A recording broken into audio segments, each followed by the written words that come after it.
প্রথমের দৃশ্যগুলো দেখে বুঝতেই পারছেন যে আমরা আজকে কোথায় চলেছি এবং কী নিয়ে আলোচনা করতে যাচ্ছি।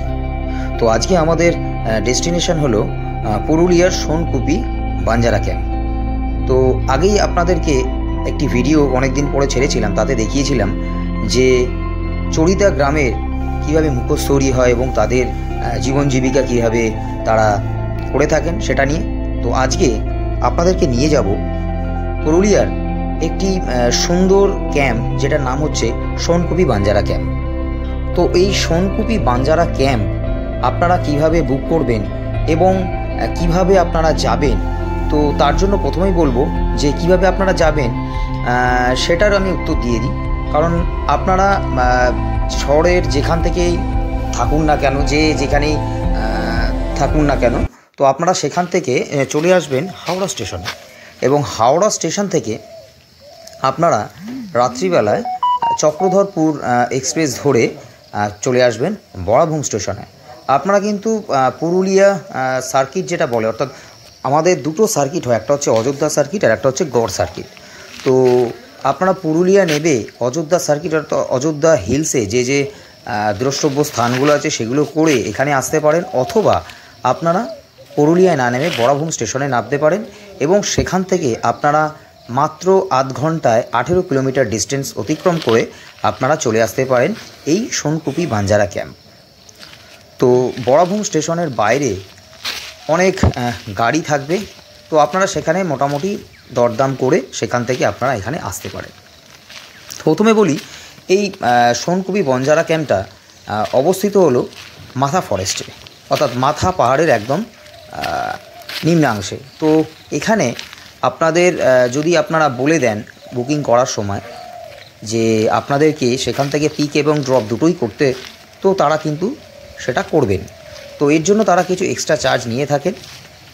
আচ্ছা, এরপরে বলি, এই সোনকুপি বাঞ্জারা ক্যাম্প আপনারা আসবেন এবং এখানে যে টেন্টগুলি আমি দেখাচ্ছি সেই টেন্টগুলো আপনারা এই ভিডিওটিতে দেখতে পাচ্ছেন যে কিভাবে বিভিন্ন ধরনের টেন্টগুলি এখানে তৈরি করা হয়েছে এবং এখানে বাচ্চাদের বিভিন্ন অ্যাক্টিভিটি রয়েছে, সেগুলো যদি বাচ্চারা আসে এগুলো তারা করতে পারবে। তো এই টেন্টগুলোর মধ্যে যে বিভিন্ন রকমের সুবন্দোবস্ত রয়েছে, আমি আস্তে আস্তে সেগুলো আপনাদেরকে দেখিয়ে দেবো। তো এখন সকাল এবং এই সকালে যেটা দেখা যাচ্ছে যে বিভিন্ন যে ক্যাম্পগুলো রয়েছে সেগুলোর মধ্যে মানুষজন রয়েছেন এবং তারা নিজেরা জাস্ট রেস্ট করছেন। কারণ আমরা গেছিলাম বেশ কিছুদিন আগে, তো সেখানে মর্নিংয়ে এই জায়গাটি এতটাই সুন্দর লাগছিল যে সেটার বলার কিছু নেই। তো এখানে বিভিন্ন জায়গাতে বিভিন্ন রকমের বিভিন্ন চাষবাস এরা এখানে করে রেখেছে এবং এখানে সবথেকে যেটা ভালো হলো সেটা হচ্ছে যখন আপনারা এখানে আসবেন তখন আপনাদেরকে একটা সুন্দরভাবে ওরা ওয়েলকাম করবে এবং সেটা একটা ছোট্ট গামছার মাধ্যমে, মানে এটা অনেকটা বলতে পারেন পুরুলিয়ার একটা ঐতিহ্য। আর এখানে রয়েছে বিভিন্ন দামের এবং বিভিন্ন মানের ক্যাম্প, আর ক্যাম্পগুলোর বাইরে বিভিন্ন চেয়ার এবং খাটিয়া রয়েছে। ওই সামনে আপনাদের পার্কিংয়ের ব্যবস্থা আছে এবং তার পাশে রয়েছে হচ্ছে রেস্টুরেন্ট এবং এই ডান দিকটা থেকেই আপনাদেরকে গাড়ি নিয়ে আপনারা প্রবেশ করবেন এবং ওখানেই ওয়েলকামটা করা হবে। ওখানে সিকিউরিটির ব্যবস্থা রয়েছে এবং ওই যে দেখা যাচ্ছে ওটা হচ্ছে রেস্টুরেন্ট, এই যে এটা পার্কিং। আর এগিয়ে যেতে যেতে এই জায়গাটিতে পার্কিংয়ের পাশেই এখানে ছৌ নাচ পরিবেশন করা হয় রাত্রিবেলায়। তো এই সামনে বিভিন্ন মানের এবং বিভিন্ন ধরনের ক্যাম্পগুলো রয়েছে, যেগুলোতে 2 জন অথবা 3 জন থাকতে পারবেন। তো এই যে পার্কিংয়ের জায়গাটা রয়েছে এর ঠিক ডান দিকেই আপনাদেরকে দেখালাম যে ওটা হচ্ছে মানে প্রবেশদ্বার, ওখান থেকেই ঢোকানো হবে এবং সামনে বেশ সুন্দর বাগান রয়েছে এবং ওই যেখানে প্রবেশদ্বার আছে সেখানে সিকিউরিটিদের বেশ কিছু টয়লেট রয়েছে। আর এখানে সকালবেলা ব্রেকফাস্ট এবং দুপুরের লাঞ্চ, ডিনার থেকে শুরু করে ইভিনিং স্ন্যাক্স সমস্ত কিছু আপনারা ওই ঘরে বসে এবং ছাতার নিচে থেকেও খেতে পারেন। আর ওই যে হচ্ছে ওখানে হচ্ছে রান্নাঘর, ওখানে ওরা সমস্ত রান্নার অ্যারেঞ্জমেন্ট করে থাকেন। আর সামনে জলের ট্যাঙ্কি রয়েছে, এখানে ইলেকট্রিসিটির ব্যবস্থা রয়েছে, যদি ইলেকট্রিক চলে যায় এদের জেনারেটারও ব্যবস্থা রয়েছে। ওইটা হচ্ছে আপনাদের আরেকটি থাকার ঘর রিসর্টের। এই যে দেখুন, সোনকুপি বাঞ্জারা ক্যাম্প, বাঘমুন্ডি। আচ্ছা, বাঘমুন্ডি থেকে যদি আপনারা আসেন তাহলে লাগবে হচ্ছে মোটামুটি 6 কিলোমিটার মতন আপনাদের আসতে হবে। হ্যাঁ, তো মোটামুটি মিনিট 10-12 গাড়িতে লেগে যাবে। আর এই জায়গাটাতে এই ঘরটাতে আপনার একটু লাইব্রেরি মতন আছে এবং ওখানে রয়েছে এক টিভির ব্যবস্থা। তো আপনারা চাইলে খেলা টেলা সবই ওখানে দেখতে পারেন। ওই যে দেখা যাচ্ছে মাথা পাহাড়, আর মাথা পাহাড়ের নিচে শুধু আমাদের রিসর্ট নয়, আশেপাশে বেশ কিছু রিসর্ট রয়েছে। তো এবারে বলি যে এখানের মানে সিস্টেমটা কী আছে। এখানে সিস্টেমটা হচ্ছে আপনাদের পার ডে একটা চার্জ করা হবে।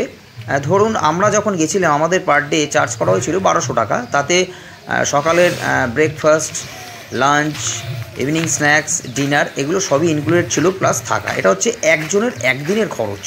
তো সময় ভেদে বা সিজন অনুযায়ী এটা কিন্তু তারতম্য হয়।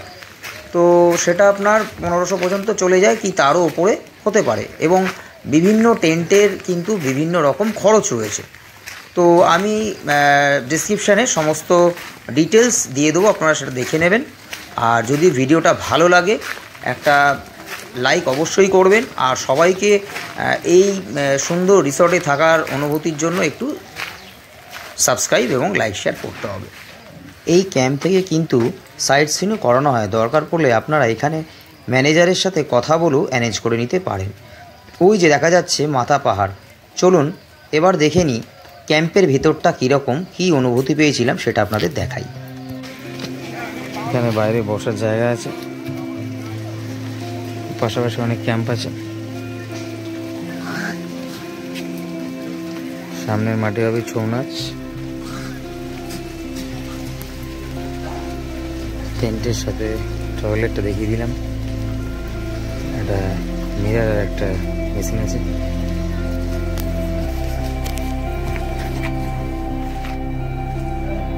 টেন্টের ভেতরটা 3 জন শোয়ার ব্যবস্থা রয়েছে, নিচে কার্পেট পাতা,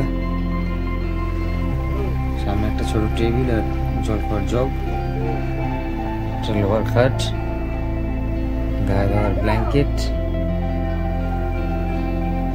খুব সুন্দর ব্যবস্থা। অনেক ভালো হয়েছে, এটাই দেখছি, অনেক বছর পরে এলাম। হ্যাঁ, রাস্তাঘাট একদম চাঙ্গা। বাঞ্জারা ক্যাম্পে ব্যবস্থা করা গাড়িতেই আমরা চললাম সাইট সিনের উদ্দেশ্যে, যেটা নিয়েছিল আমাদের পার গাড়িতে 1400 টাকা করে। তবে সিজন অনুযায়ী এটি চেঞ্জ হতে পারে। চলুন দেখা হচ্ছে পরের ভিডিও।